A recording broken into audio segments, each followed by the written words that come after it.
Hello and welcome to the first of hopefully many streamed versions of the RPG Academy podcast. I, of course, am Michael, and I'm here, as always, with my co-host, Tom. Tom, say hello to everyone. Hello, everyone. So if you're new to the Twitch side, we've been recording podcasts. This is like 162nd of the faculty meetings. We have over 1,000 episodes across all of the RPG Academy stuff, but we don't stream them very often. We're going to try to maybe start doing that. So this might be a little bit different of a process, but we're going to try. And essentially, we're just going to kind of kick things off with, I guess, why we're here. Right? Well, I got so excited about the possibility of doing the stream version that I neglected to do the patron of the week. So my apologies. I do not have a new patron of the week to shout out, but we actually did get a new patron, Brandon. So Brandon would be our newest patron. So Brandon, thank you so much for joining. I really appreciate it. I hope you enjoy Awesome, Michael. Behind the scenes stuff that you get by supporting us. Yes, Tom. All right, real quick. Hold on. Actually, you know what? I think we're good. I was looking. I was like, oh, I think we have an audio problem, but we do not. We are cruising right now. So, Michael, I will turn it back over to you. Fantastic. Well, before we get too far into things, one of the things that we always like to do here is talk about why we're here. So the goal of these faculty meeting episodes is that at some point in the conversation that Tom and I are about to have, there will be something, some sliver, some nugget of wisdom that you, dear listener, can take back to your games at your tables and make them more fun for you and your friends. But we understand that the opinions we share and the advice we give may not work at every table every time, but there is one piece of advice that we feel is pretty universal. And Tom, what is that one piece of advice? If you're having fun, you're doing it right. That is correct, sir. So no matter what game you play, the system or edition, what rules you use, don't use, or misuse, as long as you and all the people at your table are having a good time, you're doing it right. So with that out of the way, we kick things off as we always do here on the faculty meetings and talk about some RPG news. Okay. So what you got for me today, Tom? Okay. So obviously the thing, it's been a while since we've done a faculty meeting, so we have not on the podcast talked about D&D One. Okay. So obviously everybody knows what this is. Like it or not, Wizards of the Coast can call it edition, revision, D&D as an idea. It is the next edition of Dungeons and Dragons, but it's going to be compatible with 5th edition. And I just wanted to know, Michael, your thoughts on this as somebody who has played through different editions of D&D. And really, I've never heard anybody's, what they thought about that transition period. Can you think back to 4E to 5th edition or 3.5 to 4th edition? How did you feel then? And were you, excited to buy new stuff? Were you upset? What's going through your head? I don't know that I'm a great, touch point for a lot of this. I don't remember, when I first started, we started with basic, and I've covered that many, many times, but advanced already existed, excuse me. So even though we started with basic, that's just because that's what we found at the bookstore and that's what we bought. And then within a few months, we realized, hey, there's already this advanced version. So we went out and we started getting those books and playing that. And I think second was right around the corner. So it all kind of happened almost outside of my view. And I just, that's what you did. You just bought the new thing. So it wasn't that big of a deal. And then after 3.5, I stopped playing for a while. And then 4th edition is what got me back into it. I had just kind of assumed that I'm not going to be playing anymore. I'd moved, had a new job, changed over friend groups. I didn't know if I knew anybody who played. I wasn't sure if I was going to try to reach out and make friends specifically who played this game or not. And then when 4th edition came out, I was like, oh, this is cool. I like some of the changes. So I bought the books, and then it kind of reinvigorated my love for the game, even though the more I played 4th edition, the less I liked it. And then so when 5th edition came out, I was still playing 4th edition, but I was playing it a little more loosey-goosey, I guess, which I always do. So I kind of went into 5th edition very excited. I still think there are things that happen in the D&D Next playtest that are superior to what actually came out in 5th edition. They had some really grand ideas, and it seemed like they kind of, watered that down and tried to make it closer to what it was rather than using some of their more extreme, I thought, fascinating ideas. So I'm all for it because I think 5th edition is the best edition of the game ever. I really, really enjoy it. It's not perfect. So I like to see them trying to innovate and do new things. I will gladly buy the new books. But I also understand there's a lot of corporate doublespeak because D&D One is a new edition. And to say that it's not is just dumb. No one believes that this is not a new edition. It's a new edition. You're just calling it one. And then you can always call it the new versions one as well, but you're going to have to differentiate them somehow. So to me, that part's nonsense. I'm a little bit hesitant about it feels to me like they're going to roll heavy into virtual, where what was D&D Beyond is kind of getting rolled into the virtual tabletop. So I feel like it's going to be more like a subscription model where you pay a monthly thing and you'll get all the new stuff that comes out rather than buying the books, which I'm an old man, so maybe that makes more sense. But that's the part I'm a little hinky on is I still want to be able to buy a book and have a book in my hands. And I'm worried that at some point that's not going to be the case. Yeah, they're definitely shifting more towards the digital side. And I think that's because they see that it's where they have the most room for growth. And basically any business, they're always looking to see where can we grow, and they see digital as that's where it's going to be. Yep. I think it's interesting that they're going this digital approach. I think whether you agree with me or not, I don't care. I think fundamentally role-playing games are these social experiences that are best experienced together with people at a table. There's just something, and I love how we have connected the world and you can play with all of your friends, but I think that there is just something that I hope we don't lose, which is that personal social connection. I think it's so key to the human psyche to be with people and to play with them. So I don't think they're trying to get rid of that. I'm curious to see, obviously them making a new product, they're going to sell that new product. I'm curious to see what percentage of people buy this new book. Obviously, I don't think it's going to hit the same numbers as the original 5th edition PHB, because I think that you're going to have a lot of people who don't buy it just because, it's compatible, I'm not going to buy it. They may buy the new supplements, different things like that, but any sort of core product, I'm curious to see what they do. There's definitely this, like you were saying, this, corporate double speak. It's like they're changing a bunch of fundamental things. And a few of those fundamental things that they're going to be changing are the one that's probably got the most, there's two things that have really kind of lit fires under people. The first one is the criticals. First, Michael, are you somebody who, if somebody rolls a nat 20 outside of combat, what do you do? Okay. 99.9% of the time, a natural 20 outside of combat is just a really good roll.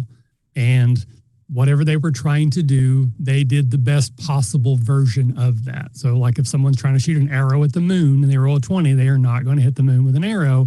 But it's an impressive shot that maybe it was impressive to anyone who saw it. Maybe something lucky happens on the other side and it, I don't know, it hits a bird flying through the air and it continues to fly away. So the arrow literally disappears from sight, but no, it doesn't actually hit the moon. But sometimes it's kind of fun for just an absolutely ridiculous, outcome to happen. And I'll make that decision in the moment. But again, 99.9% of the time, if it can't be done, then there's no point in rolling. But sometimes I will have you roll again just to see. So I use the example of if someone's trying to seduce a dragon. All right. That, again, unless there's things that I know as a DM that the players don't know, I'm pretty much going to assume that's not something that's going to happen.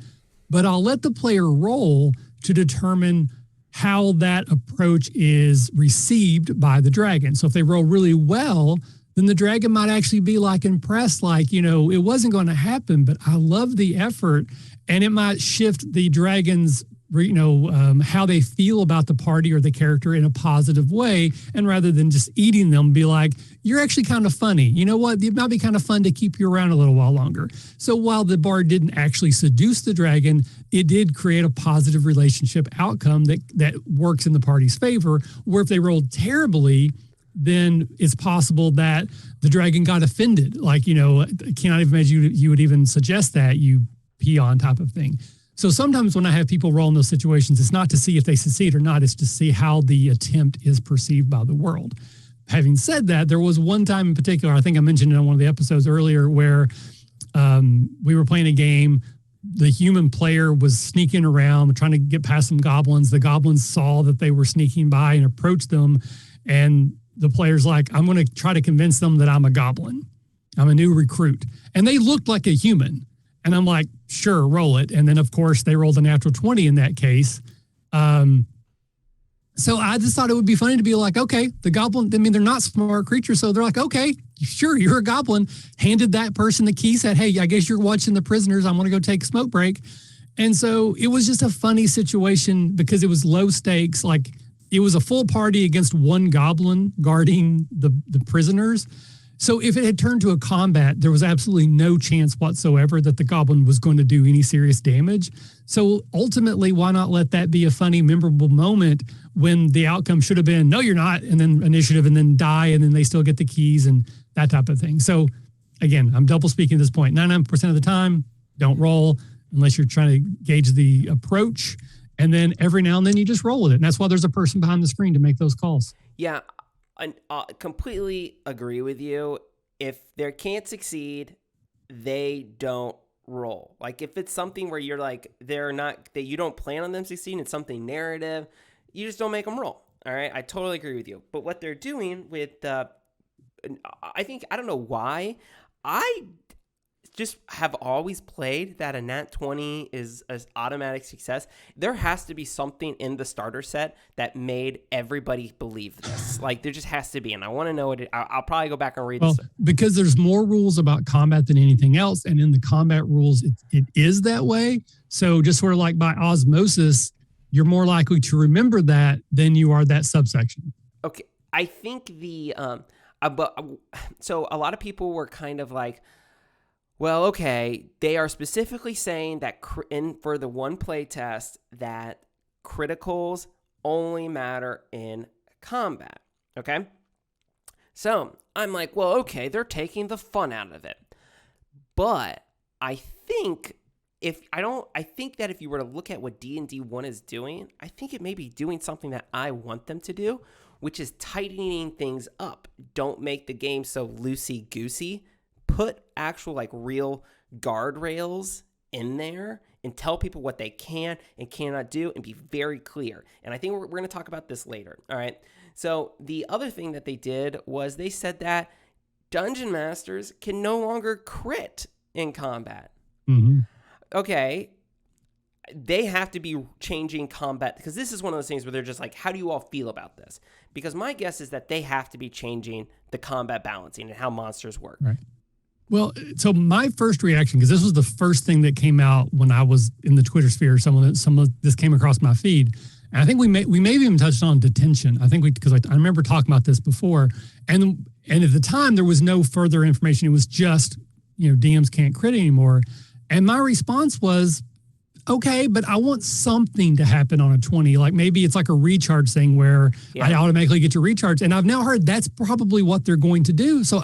Perfect. That would be, to me, that's a better in-game sort of narrative thing that I can, as the DM, because I can still control when I use that.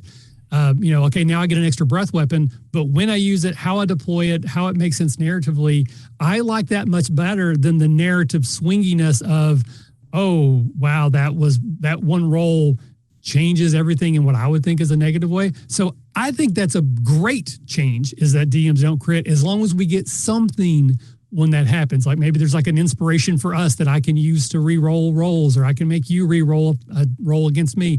As long as I get some sort of thing for my 20s, I don't care if it's double damage. Okay. And that guy, we love you too. Okay. The other thing was the races. Okay. They did so much stuff with Tasha's with lineages and getting rid of racial modifiers and everything. I thought we were done with this. Why not just go all the way with a new edition? That makes no sense. Just call it, okay, because... Ancestries, heritage, whatever. My dog is barking. That means my family is home. All right. So, no. I don't know, like, what they were thinking. Just, they started using races again. It's not like they changed the rules. It's still the Tasha's, the modifiers where you get to pick. It's like, what? You all were going down this route. I don't understand. And then there's this whole, we could have a whole podcast about how they screwed up on the Hadozi. Like, they just completely goofed that and didn't have anybody read that before they published it in the new Spelljammer stuff. And then then instead of like, it took them like days to issue a statement, and all they did was remove the Hadozi stuff from D&D Beyond and didn't issue a statement. So it looked like they were just kind of gaslighting everybody. And then they released a statement. I don't understand like what they're doing. Like think. I think that's probably miscommunication somewhere. Like one hand didn't know what the other hand was doing. That's the only thing that makes sense to me. That it's just silly not, because clearly they were embracing it. It makes sense to me. I think that's a positive change. And then just to like, like Gak said, gaslight, like, oh no, like we've never even talked about that before, because it just seemed like a silly oversight to me. Yeah, so I think that we'll continue. I will continue to kind of, this is like going a flashback to when Dungeon Talk was still going. You guys were kind of talking about, we won't go into too much details, but when they come out, if there's any big changes, like I don't want to talk about, there's a couple of new races. I mean, I don't care about that kind of stuff, but I think the critical stuff, that's interesting. But anyway, let us know if you've signed up for the D&D One playtest, hop on our Discord, let us know what you think. I'm curious to see. I will not be buying these new books. Hopefully Wizards' marketing strategy doesn't change with D&D One and they continue to send everybody books for free. That'll be great. And anyway, that's the big RPG news. There's a lot of cool Kickstarters right now. Dragonbane by Free League, that show and tell will be dropping soon. Lots of other cool stuff. But the big tabletop RPG industry news is, what could it be? Academicon is funded. So yes, for those who don't know, we host a convention in Dayton, Ohio, November 4th through the 6th. And that we kickstarted that, and that is successfully funded. And you can still now buy badges through tabletop.events. Correct. But Michael, now that we're funded, what's the next steps? I got something to add, but what are the important things that people need to know now? So if you did back the Kickstarter, I have to process a badge for you. So essentially the way it works, Tabletop Events is a completely separate entity than Kickstarter. So you pledge for a badge to the Kickstarter. I then have to translate that in the system to them having a badge connected. And it's just a process. It's manual. I literally have to go in and type your name and type your email and hit a button. So it's going to take me a little while to go through it. I got to double check that, everything matched up. So I'm giving myself till the end of next weekend. If you don't have a badge in the system through there by then, please ping me, because I've definitely messed up. And I'm sure I will. I'll miss somebody. It's going to happen. All the faculty have ours already. All of our special guests have theirs already. As soon as you have your badge, you can start submitting events. That's the big thing for me now, is if you are someone who's going to run events, please, please, please go ahead and start submitting as soon as you get your badge. One, it's easier for me because I can manage that process, like a stream where it's just slowly filtering in over time, versus if we wait till end of October and then all of a sudden everyone does it, then it's overwhelming. And there are going to be plenty of people who don't know about our event, who find out it through a friend of a friend who's like, well, what games can I play?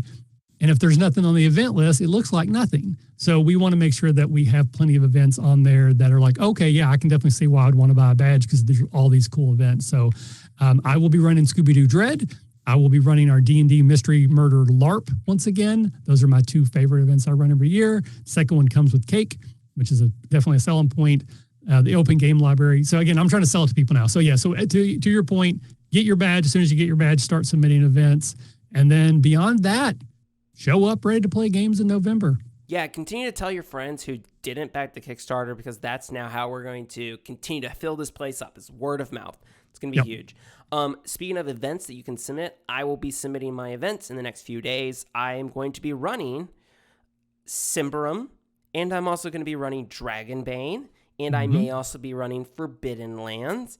So, yes, these are all Free League games. And you may be saying, "What, Tom, why are you only running Free League games?" And you can say, well, listen to any of our podcasts, and I really like their games. But also, we're going to be participating in League of Free Agents. This is Free League's organized play system. It's much different than a D&D or Pathfinder organized play where there's special events that you go to sign up for. It's not like that. It's just anybody can run any Free League game that they want. There are some exclusive ones, but that's the key, really the key thing is here just to encourage people to run Free League games, because for every Free League game you run, you're going to get an $11. It's 100 SEK. It's the Swedish crown or whatever. So it comes out to around $11 US as a discount on Free League's web store. So just run a game or two, and that's almost a book right there.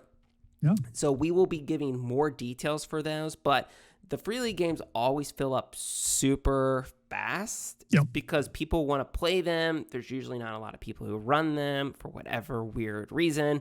I know this year, for example, a bunch of my friends who are coming, who are part of my play group, who play Free League games with me, are all running Free League games. So they're all going to help try to get that, bolster that stuff up. So as well as Free League, I will probably be running a game called Zypher, which is created by Federico Sones. This is completely an indie game that I'm really digging right now. So anyway, that's League of Free Agents. More details to follow. So, excellent. Okay. So yeah, Catacon. It's basically taken over my life. So I will roll that into Action 12 Cinema, the game that I wrote. It's a GM-less, improv-heavy D12-focused game where you play through bad action movies, but not bad ones, fun bad ones. And it's at a dead stop because of me. Tracy turned in the edits and like, hey, we need one more round from you. And I'm like, I'll get to it. And I have not got to it. So hopefully I'll have a time over the next couple of weeks to get to that as well. Just need to move some things around. There were a couple like, pick this or this, A or B type of thing, like getting new glasses, 1 or 2, 3 or 4. Got to make those choices and then reorganize it. And then pretty much we'll be ready to move on. I actually forwarded you that email. I don't know if you saw it. I got in contact with someone who can help me run the Kickstarter. Yeah. I wanted to get your opinion on that as well, because there's a lot and, I'm impulsive. So I wanted you to kind of help give me your insights on what you think we should or shouldn't do type of a thing. But it still looks like probably late this year, more likely early next year, Action 12 Cinema will be hitting Kickstarter or another crowdfunding platform, depending on sort of, testing the waters at that time. But I'm very excited about that. But unfortunately, nothing too exciting other than it's now in my court and I'm slowly moving with the forehand to return the ball to Tracy. Nice. Okay, so that's kind of the RPG news. I have not been paying close attention to that right now. But that's what we got. All right, so now I want to do a segment that we did a couple of them. I got some good feedback from a few people who listen. They're like, oh, this is kind of cool. So let's talk about our games, Michael, and what we're playing right now. Just what's going on in our personal game life. Okay. So anything interesting going on with you for games? Well, I've mentioned it multiple times now. I'm back playing games with my childhood best friends who it's when I started playing D&D when I was roughly 12, 35 years ago now. It was with these 3 people, and we have not really played since. Like, I think Brandon and I played like once in college type of a thing. And we got together for a guys' weekend because I've moved back closer to home. We're closer together, and we played a one shot, and everyone loved it. And they're like, "Hey, let's keep doing this." And then we played one more session, and then we've had to cancel. I had COVID. Someone else had COVID. 2 of them are teachers, so they could not get anywhere near me because of COVID. But we have our next session scheduled for later this month. Fingers crossed that it works out. I've been busy adapting a module for them. I actually got maps and minis out, which is something I normally don't do, but they preferred that version of play. We're going to be playing Jakey's second session of the 5e homebrew one-shot that he made for us. So I've got to play now with my kids, which is absolutely incredible. I started replaying the Icewind Dale game, like the old, it's like, I think it's second edition or first edition rules. It's on Steam. I actually have a group of friends. We're playing it online. So each of us has a character. We're playing the multiplayer version of that, which has been a lot of fun. And then before the podcast, I was really big into poker. Like I played all kinds of poker. We had a poker league out of my house. It was a whole thing. We never played for a lot of money, but it was like a social thing we would do. And I lost a lot of money learning how to do that cool chippy thing. I can do the chip stacking thing. Okay. So my kids suddenly they've been playing VR, and there's like this poker room you can play VR poker for no money. So now all of a sudden they're into it. So we've been playing poker with the kids. So we draw, I got poker chips. Everybody gets like, $10 or whatever. And we play nickel and quarter poker. That's like what we're doing it around the table at night. And it's a lot of fun to play with my kids. That is fun. I wish I had more RPG stuff, but next time we do this, I should be able to talk about the session. And we actually, gaming weekend, not tomorrow, but next Friday is our second faculty meeting. So we're going to have a whole bunch of people gathering up in Oxford. I think it's Ohio. There's some question about that. It's near Miami University, and we're going to be playing games all weekend long. So I will have a ton of stuff to talk about then. Okay. What about you, sir? So for me, kind of weird. My Forbidden Lands game, this is, I think, the longest stretch since COVID where we haven't played it. I traveled a bunch last month, and then the previous session, we had a few guys who couldn't show up because they were traveling for work. And so we still wound up playing RPGs. I wound up inviting some other people over, and we played Paranoia instead, which was awesome. And then yesterday, 2 people were sick. So it's like, oh my gosh, we're going on like a month and a half where we haven't played our game. So I'm kind of itching right now. It just feels kind of weird because I pride myself in we're not at the point where the campaign is dead, but it's like, I'm also about to have another child. So I know we're going to miss at least one session, maybe 2. Yeah. I don't know. It's weird. I just want to play our regular campaign. Yeah, I'm a big believer, I'm sure you've heard me say this before, that, if you start missing sessions, stuff dies. Like it's best to, even if like not everyone can show up, do something. Play a board game, watch a movie together. But if you start like people stop showing up at the appointed place at the appointed time, it is so easy for a game to die.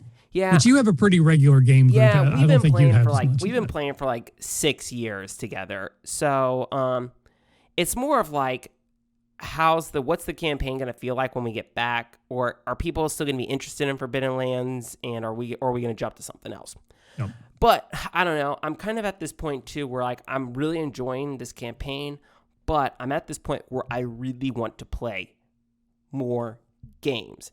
And I'm trying to figure out how to facilitate that. I'm really lucky right now. My next door neighbor plays RPGs now.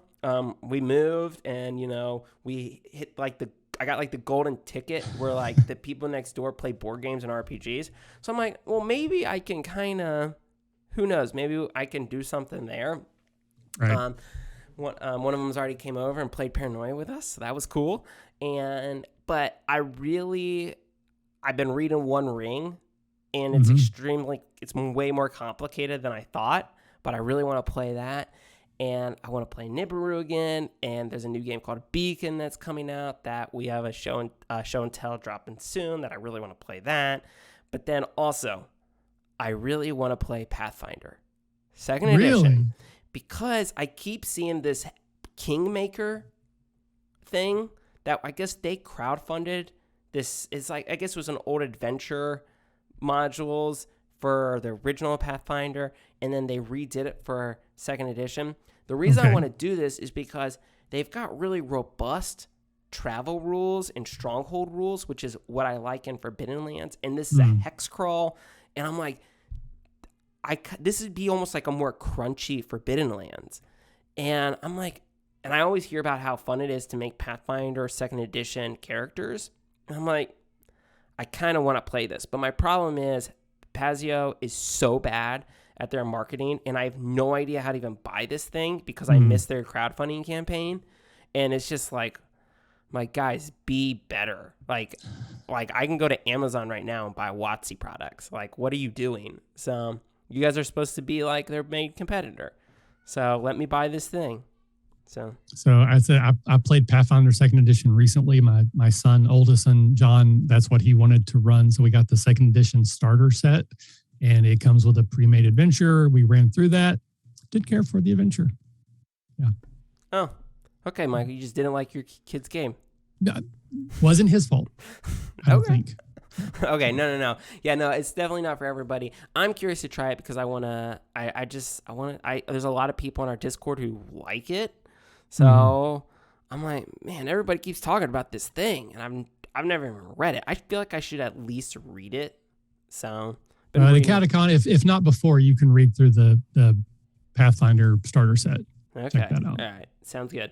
Okay. All right. So this brings us to our Dungeon Talk topic. So for those who don't know, what we do is I go back and listen to old episodes of Dungeon Talk, which is technically faculty meetings now. Which were table topics. It's a long. You have as many episodes as we do. Things start to change. So. Yeah. So I'm into episode 26. All right. So if you think about it, we're on episode 162. This is 26. So this is still normal RPG Academy canon. Michael never revamped and went back to issue 1 again. We've always been going legacy numbering, folks. That's right. Okay. So episode 26 called Hear Ye, Hear Ye. Michael and Evan are chatting about fate and a few different things.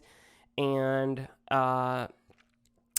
you all were talking about your previous session. I feel like a lot of these dungeon talks are you guys just, man, that session was just, something was off. Like that's what a lot of these were. Well, yeah, and that was kind of the structure then, because we were both in the same game. So that was kind of the idea, is we would play a game, and then our next dungeon talk, we would talk about the good and the bad. But just nature of conversation, we usually focused more on what didn't go well than what went great. But yeah. So you all talked about how do you handle a split party. Okay. So there's obviously the jokes about, oh, never split the party, everybody's going to die. But I'm not talking about that. I'm talking about what you all were talking about is how do you split the party and keep everyone engaged? All right.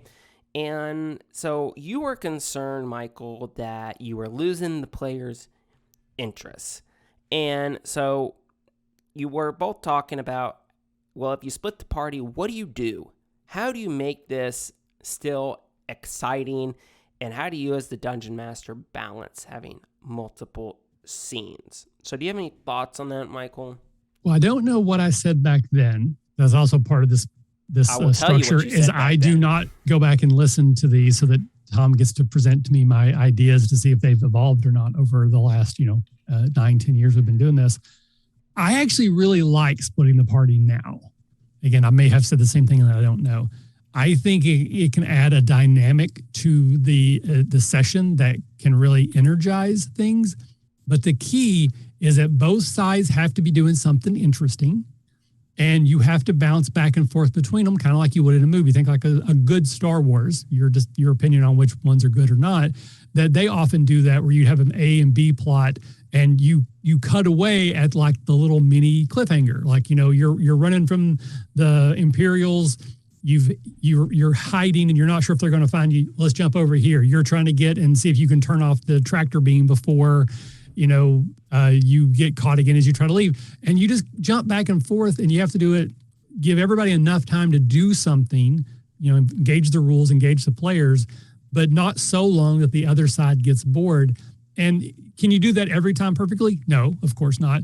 But when you do it well enough, I actually think it makes the sessions go by really fast and are very engaging for both sides, particularly if there's some way they are connected. And I think that's a good example of turning off the tractor beam for the Death Star, because your plans are all for naught if their plans don't succeed. So you're invested emotionally and narratively on each side doing something and being successful, not just your own, so that when you are, listening to the other side, that also affects you. So I think if you can do it well, it's a great technique.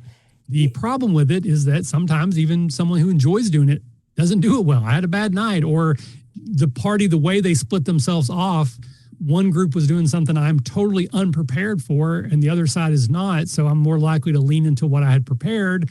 So the other side may get a little less to do, where I'm making things up on the fly and it doesn't make as much sense, narratively or coherently.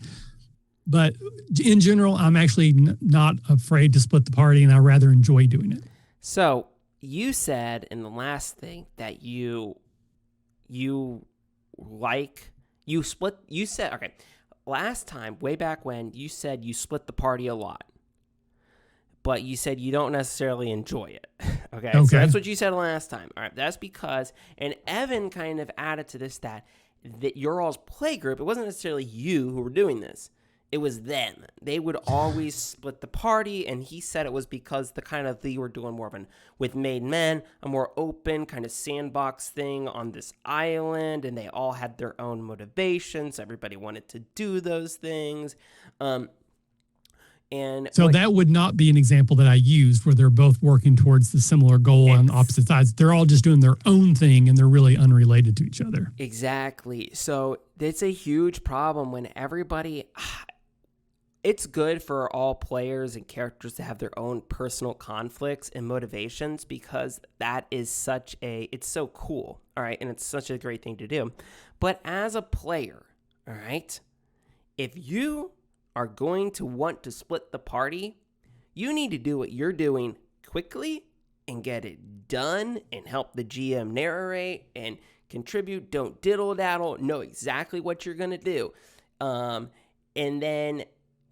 don't make a bunch of chaos and then get back. You should, if you're going to be split with the party, you split the party. Your goal is do what you want to do, and then you find a way to get back to everybody. Don't make your GM come up with a way to get you back. Well, okay, now I'm just going to stand here until you players need to have, and this goes a lot to opening up your table and giving people the freedom to add to the narrative. They should have the ability to say, okay, now I'm going back. And just kind of that's it. Because players, if you're getting bored at the table, I'm sorry, it's your own fault. It just is.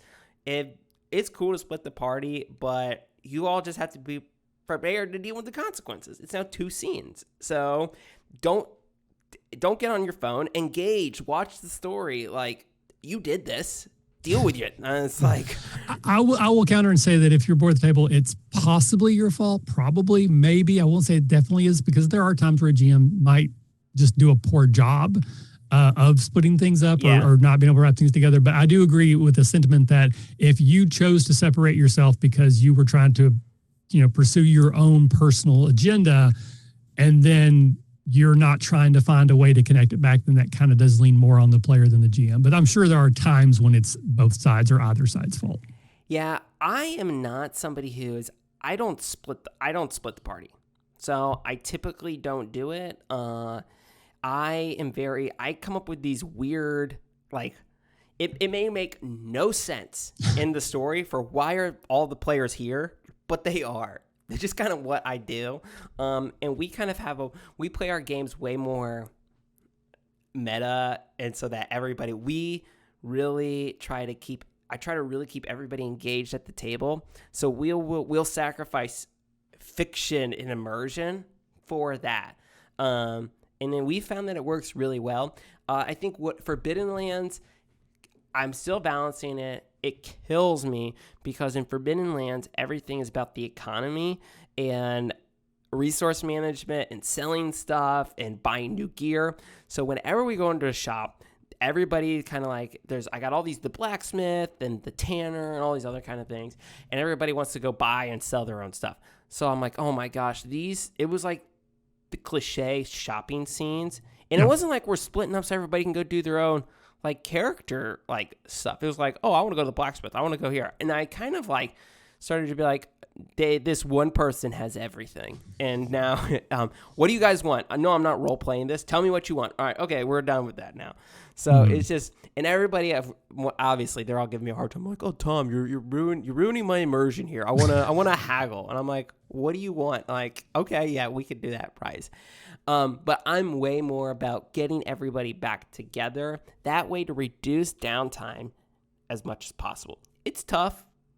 Splitting the party can be cool. I've never been concerned with, oh, split the party and now they're all going to die. I'm not concerned with Right. that. It's more of like, how do you keep everybody engaged? So I think keep it And quick. I think there are styles of game where splitting the party is deadly and it's dangerous. Particularly if you have like a very combat focused game. If you're running maybe a module, or the DM is pretty much one of those like the dice fall where they may, whatever happens, and they've built an encounter assuming that there will be 5 characters that kick down this door, and 2 characters decide to go the other way, and then 2 characters kick down the door by themselves. So now you have an encounter made for 4 to 5 players against 2. And, if you don't feel like you should change the numbers, or you just don't change the numbers and say, oh, there were supposed to be 3 ogres, but since half the party's not here, there's only going to be 2, there's going to be an ogre and a bugbear, then yeah, it can get very deadly very quickly. And I've been in games where that's happened. And back in my older 2nd edition 3.5 days, I probably did that. But the games I run now, that's probably not really as big of a concern. Yeah. So it's tough. I think it can be cool. It's not my preference to do it.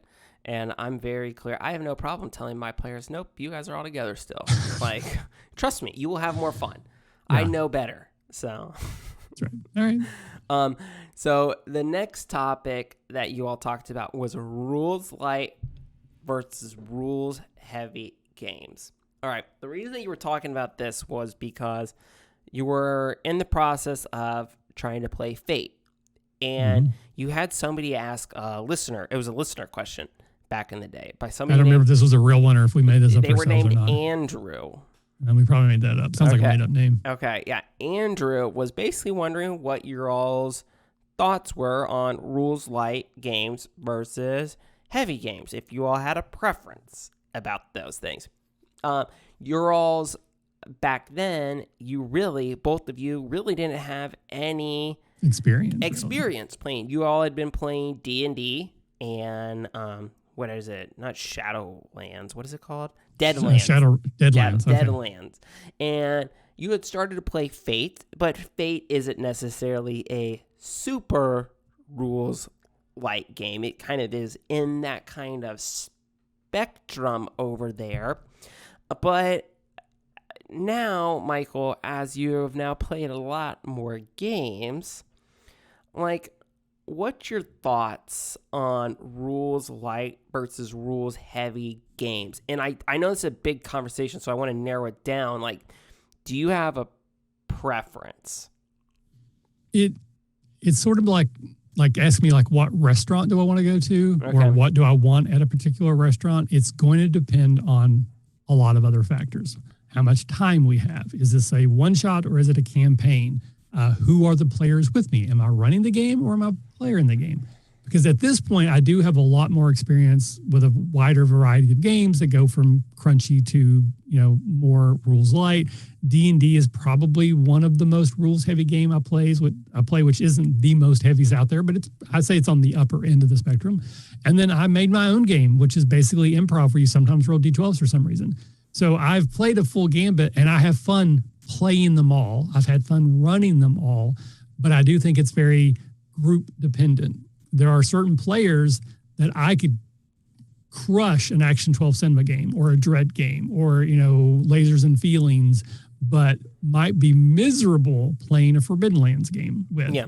And then the other way around, I could have a group of people that playing 5e, we are knocking it out of the park, but then we go into something that's more improv focused where they struggle a little bit, where it is more on the player skill than the character. Like, in D&D, my character has a skill that says I'm really good at performing, so I don't actually have to perform. But in a rules light game, it's generally going to fall more on how are you actually doing, like how well are you improvising this speech that you're giving or the song that you're trying to make up. So it's more improv based, and people have different skill sets. So I'm going to say it depends, but I could probably have a good time either way you want to go. Okay, so this is what I wanted to talk about. This is different than what you all were talking about because you all weren't immersed in rules light games like we are now. So a few things. Rules light games are typically more done by indie developers, people who have small budgets, people who don't have a lot of time. They're just making games. All right, this is my problem. All right, and I'm not going to call anybody out because these are indie developers. They're all on the grind, okay? But there are too many people making games that are too rules light, all right? These games, all right, a good rules light game should do its one thing really, really well. But basically what I've seen is that more rules light games are just a bunch of improv prompts, and that people really didn't write a game, and you roll some. Yeah, well, no, I mean your thing does its thing, and I'm going to talk about that. All right, and then it's just kind of that's it, and then they call it a game, and this is where I do think that definitions are important, and I think Tom. Tavern Tales podcast says there's something with the stream, but then somebody says it's working, so it may be a Tavern Tales podcast issue, not us. Well, Tavern Tales, turn your volume up. I don't know. I'm sorry. Man, I was on my soapbox. You were. I'm so sorry. Okay, I kicked that box out from under you. You're fine. You're fine. Okay, that's okay. I need the box kicked every once in a while. Okay, but I think definitions are important, and I think too many people are just pumping out too many games without thinking about them and just saying, oh, look at this new game I did. Look at this game jam that I participated in.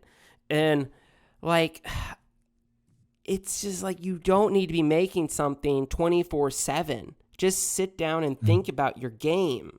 Okay, so let me jump in a little bit, because I'm definitely, of the two of us, I'm the more bland, right? I don't have very many spicy takes on things. I generally try to ride the side of let's all get along, let's all be fun. I'm with you here. Yeah. But with a caveat. I have absolutely no problem with people making 37 games a month if they want to. They put them up on itch. Great. But don't expect that people should pay you for them and then get on Twitter and complain that no one plays my game about trying to figure out if you can seduce a tire iron. Yeah. And everybody wants to play D&D instead. Of course. Why are you shocked by this? Now, your game might be the best version of can you seduce an inanimate object on the planet, but the number of people who want to play that is very small in an already niche market. And then, so that's the only thing that gets me is like, if you want to say, here's a game I wrote, here, it's free. Go play it. And if people like it, then maybe you make another one. But when someone has 37 games on their itch page, they're all one page long, and they're expecting people to pay $5 each. I don't think you should not. If someone pays you $5, fantastic. But don't act like you should get paid for those games. Or you should get paid if you made a thing. But your expectations of how many people are going to be willing to pay for that, I think is very skewed, at least within Twitter that I see. I'm sure there's people who do make lots of games and throw them up there, and if one sells, they're thrilled, but they don't really care. But I see a lot of people like saying, I need everybody to buy games from me because I've been doing this for 10 years. And then you look at their itch page and you're like, wow, okay, that's a thing. If you heard some weird coughing, that's because my dog just came over here and just like hacked twice and then walked away. Okay, so no, I totally agree. Like a game jam is something, it's almost like a creativity like exercise where I'm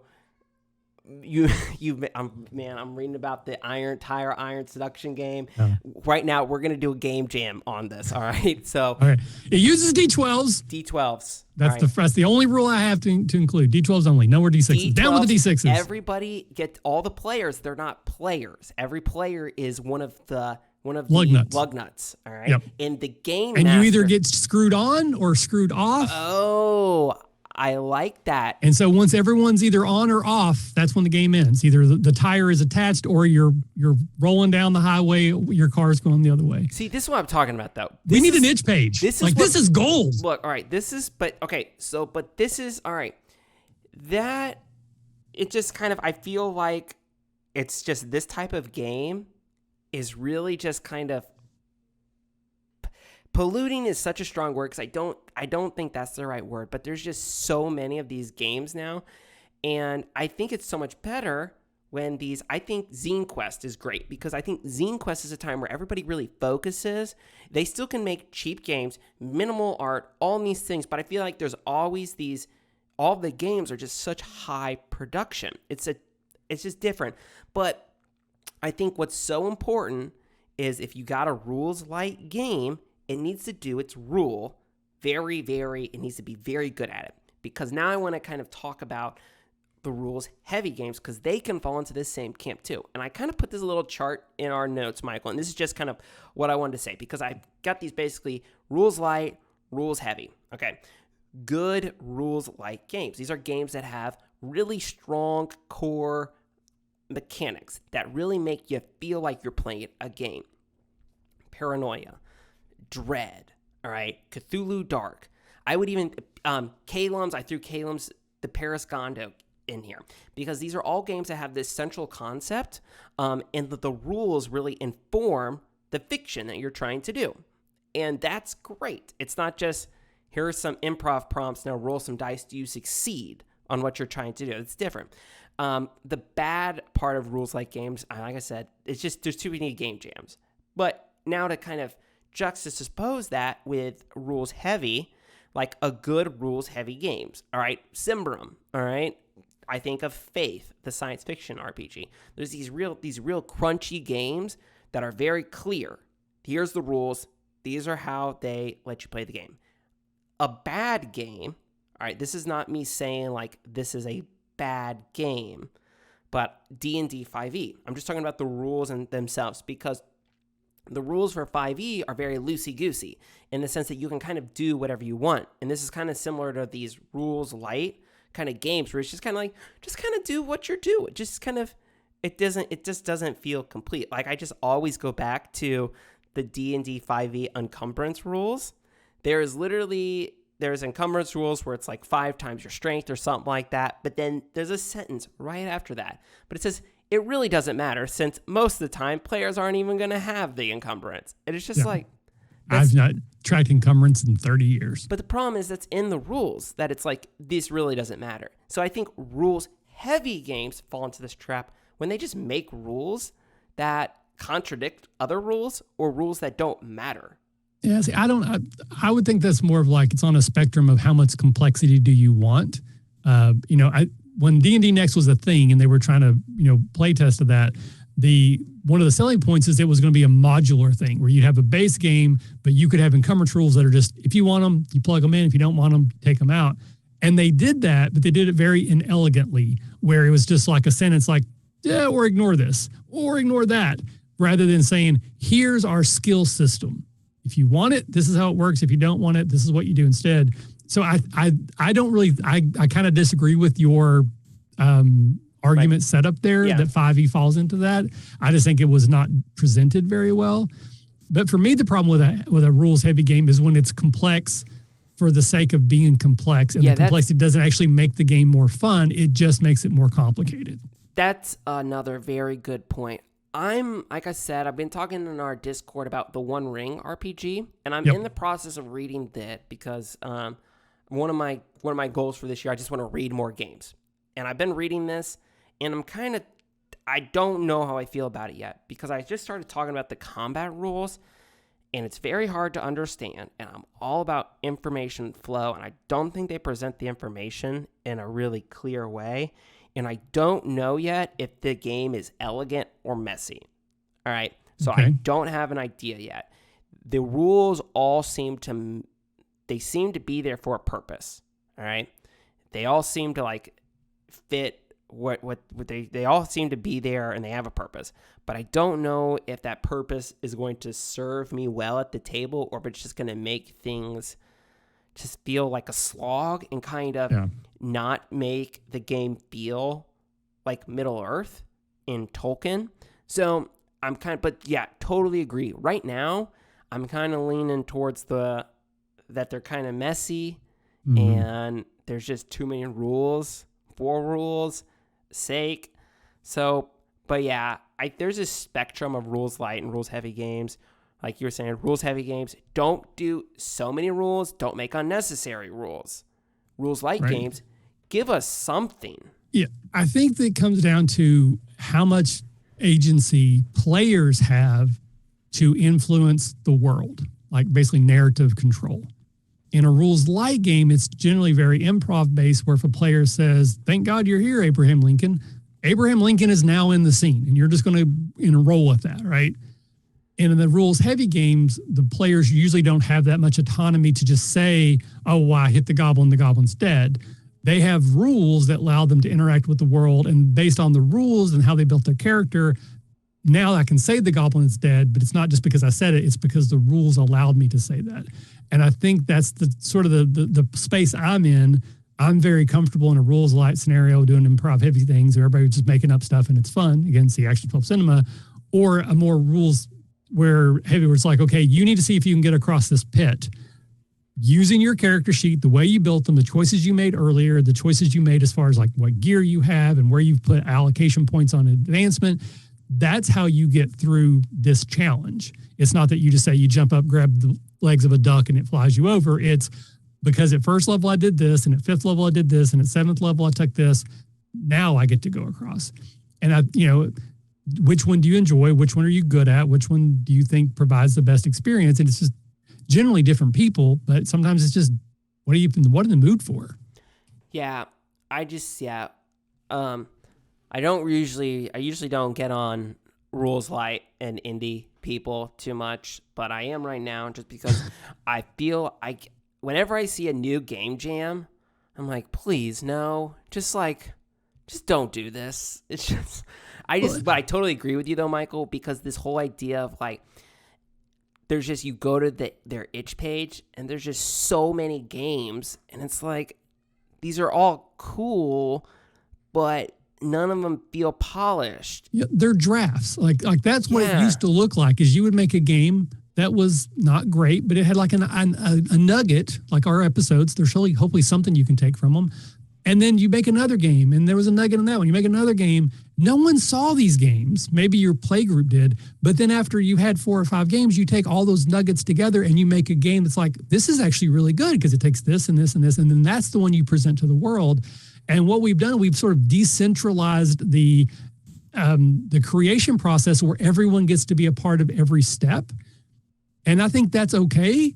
But then trying to monetize those steps as like, this is a value to you, I don't know that that's true. But again, if people are getting paid for their games on the itch, then I'm the moron. They're the ones, making money. It seems disingenuous to me when I see on occasion people who seem to think that these games they have worked on are worth as much as like a D&D game. It's not. It's just not. Sorry. And I totally agree. And I think that you can do it. Not every, and this is, there's designers in the space who are trying to get other indie people away from this mentality. And their kind of argument is, look, not every game needs to look like a AAA game, hardback, full color, everything. Just don't make games just to make. Like, just don't make something because you have time and now you need to hustle and you need to grind. You got to make another game to put on your itch and sell for $1.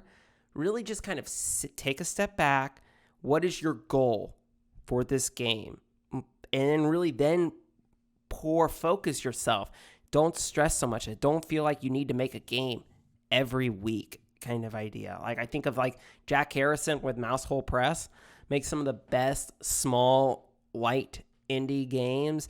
And I would even throw Calum into this as well. Calum didn't go, he got some great cover art and some other icons and some simple stuff, but it's not like this huge full color thing. But what it is it feels very complete, and this very complete product that was kind of like, oh, there was thought and real design intent put into this. So I don't know. Having said that, please back Action 12 Cinema when it comes to Kickstarter near you. Yeah. So Michael, take this. I feel like you didn't jam this one, but I feel like if you make a successful, all right, I will say this. If you make a successful game, feel no shame for making a jam and having other people make games for your jam. You don't make anything, but all that does is, publicize your own game. So, right. I don't know. Indie games, I love you, but I love you, all you indie creators. I mean, I've said all the time, games don't actually have to be good to be fun. Like sometimes there's a disconnect between, like, some of my favorite games aren't games that are necessarily good, but they provide me a framework for having fun that I feel like rewarding. Like some of my favorite games I play on Nintendo are not good games. Like 10-Yard Fight is one of the worst games ever made. I love playing it. It's just so much fun to do for, 30 minutes at a time type of a thing. I'm not going to spend, 70 hours on like a Legend of Zelda type thing. But so not to say that someone can't just in 2 hours come up with a game that is great, that they deserve to get paid for.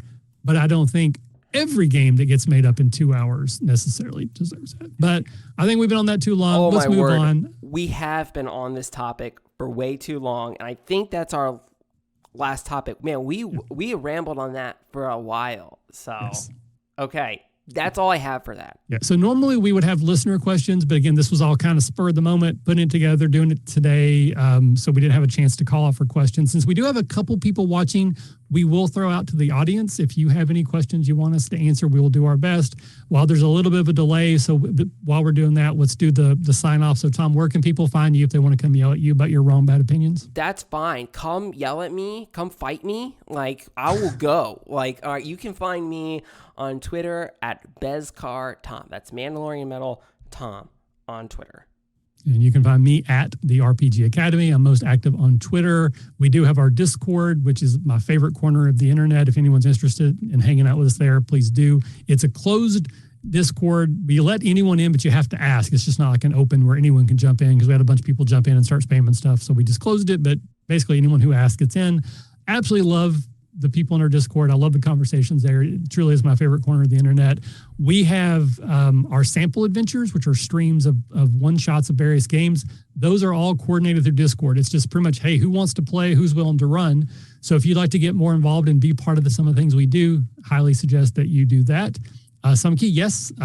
Hit me on Twitter or email me, therpgacademy@gmail.com, and I will send you the link. Love to have you in there hanging out with us. We also usually announce when we're doing stuff like this. So that was an easy question I can answer. Catacon, November 4th, 5th, and 6th in Dayton, Ohio. Come play games with us there. Action 12 Cinema will be on Kickstarter eventually. And if you're into Kickstarters, we have a show called the TTRPG Crowdfunding Review Show. We put out every other week where we take a look at 9 or so different Kickstarters or crowdfunding campaigns on various platforms. And it's a way to keep them educated and informed of all the various ones. Maybe we'll find something you would have missed. It costs me money every time we do that show, because I always end up backing something, whether it's one I brought or not. So if you have time, money, or interest, check out that show. What's the quick sell on Show and Tell? Show and Tell is the show where I interview cool guests to talk about the cool things that they're working on. The next one to come out will be Dragonbane. That will be coming out tomorrow or Friday. That was a kind of a last minute kind of ad. We have a bunch of show and tells already scheduled for this month, but I want to fit theirs in. I talked to Thomas, who's one of the founders of Free League. So that's a very cool one. And then next week, the Beacon RPG show and tell is going to be coming out. And this game is going to be huge. It's not a game jam. It's not just a game jam. We're going to be talking about Beacon. I think Beacon's going to be like, it's got the legs. I think it's going to have the community. I think it's going to be like Lancer. I even think potentially even like Forged in the Dark. Like, that's how big I think this is going to be.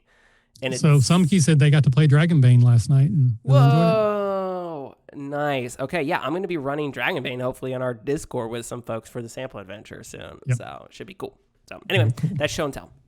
All right. So yeah. So check it. So again, we're testing out the waters with streaming the faculty meetings. That's not something we normally do. They're going to go up on YouTube. So if you enjoy this, let us know. It will encourage us to continue to do it. If you end up watching this later on YouTube, please consider following the podcast and listening to those and going back and listen to all the ones that you have backlog. And we literally have over 1,000 episodes at the RPG Academy. Yeah. You don't have to listen to all of them, but there's probably some back there that you might get some value of. But I think that will do it for now. So we will sign off as we always do by saying, remember, if you're having fun, you're doing it right. Thanks. And we'll see you next time. Bye-bye.